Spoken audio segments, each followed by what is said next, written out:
All right, let's talk about a problem that millions of English learners have, but almost nobody really talks about. We're going to fix the physical side of speaking, so you can finally sound as fluent as you actually feel on the inside. So let's just get right to it. Does this feel familiar to you? You can watch a movie, you get all the jokes, you can read these really complex articles, but then when it's your turn to speak, it feels like a switch just gets flipped off in your brain. If you're nodding your head right now, you are in the right place. And this is what it feels like, isn't it? It's a physical sensation. Your lips literally feel like they're frozen. Your tongue kind of shakes, your voice just disappears. It's not just about not finding the words, it feels like your entire body is fighting you. But this isn't a failure, you know? It's just a symptom. And today, we're going to find the real cause. Okay, so here's the diagnosis. The reason you feel so stuck is because we've all been taught to treat English like it's a school subject, like history or math. But what if I told you we need to start treating it like a physical sport? Here's the truth, and it might be a little shocking. The problem isn't your grammar. It's not your vocabulary. The problem?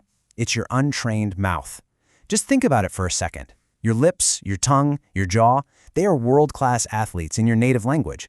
But when it comes to the specific movements for English, well, they're total beginners. Here's a great way to think about it. It's like knowing everything about push-ups.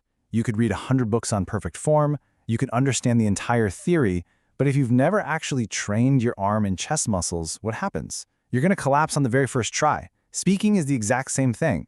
You've got all the knowledge up in your head, but your mouth just doesn't have the muscle memory yet. And that's the whole point. Fluency involves this entire physical system.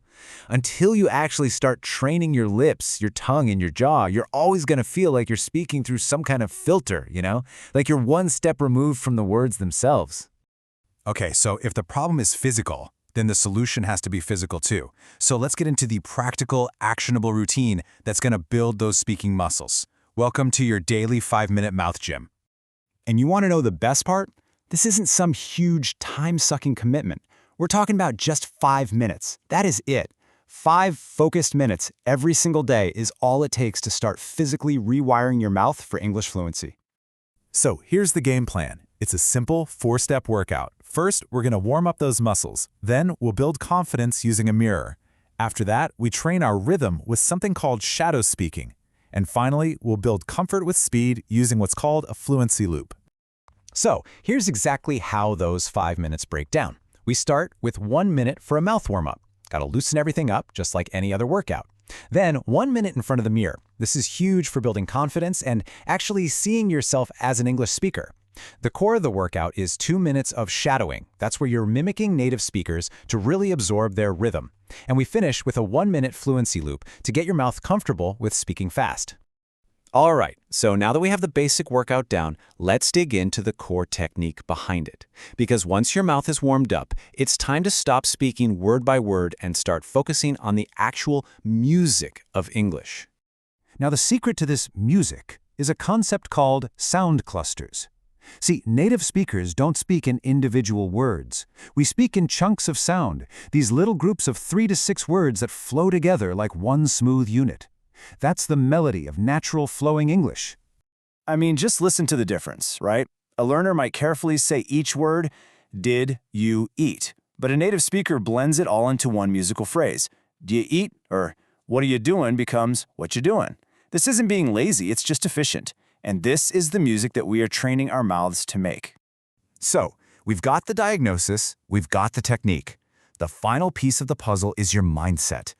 This is where we shift from being someone who just passively learns English to someone who actively trains to speak it. And really, it all comes down to a choice. On one side, you've got the passive learner, right? They're buried in books, they watch hours of videos, they're collecting all this information, but they never act. And on the other side, you have the fluent speaker. They take one simple idea, one sentence, and they transform it through focused, daily practice. One person collects knowledge, the other builds a real physical skill. And this right here, this is the entire mindset shift. You have to stop waiting for fluency to just magically happen. It's not a destination that you arrive at one day. It's a decision you make every single day. The simple choice to train. So it all comes down to this. You now have the diagnosis, you've got the workout plan, and you have the mindset. The only thing left is the decision. Your fluency begins the very moment your training begins. So the only real question left is, Are you ready to train?